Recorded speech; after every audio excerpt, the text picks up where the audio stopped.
Right. Grandma. I did this one ages ago and I haven't done it since, so I'm going to whiz it through. My grandma lived to be about 97 years old. She lived in the same house that she'd had since it was built. It was a council house in Oldham. It was built in the late 40s. She got it from new. She lived in it till the day she died. She was a very particular woman. She liked what she liked, and she didn't like what she didn't like. And that was it.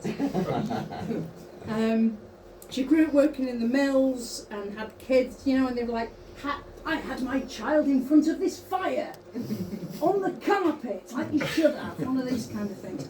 And it's called Never Had a Mango. My grandma was a stoic lass. She lived her life on rations. She fed the hordes with scraps with love, but food was not her passion. A woman not of substance, but definitely of sustenance. She could whip up a buffet in the blink of an eye, half cut on sherry and song, careering around the kitchen on a Saturday night, making sarnies of corn dog or tongue. I liked to talk to Edna. We chatted quite a lot about the good times, the sad times, the haves and have-nots. We often talked about foods. What's for tea was our mutual chat. Was I having a meat with chips or something much more fancy? Edna had never eaten rice. She said she didn't trust it. She'd been given it as a holiday meal sometime in 1950. Her neighbour Joyce had put her off, told Edna not to eat it. It was foreign, she said, so swept it away. She wouldn't be eating anything shifty. She wasn't an adventurous woman, despite her long life and age, though. She wouldn't be drawn into foods that were new. She'd never eaten a mango.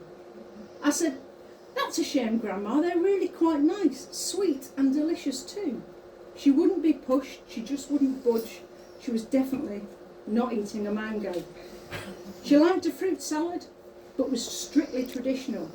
The most exotic fruit added was banana.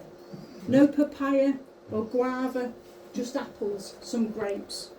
Maybe carnation milk for some drama.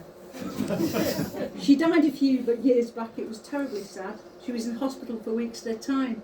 I visited, took fruit, easy peelers, her choice, not mine. I snuck in some ready-made fruit from Sainsbury's or Tesco's. Some was exotic, but she wouldn't have known so.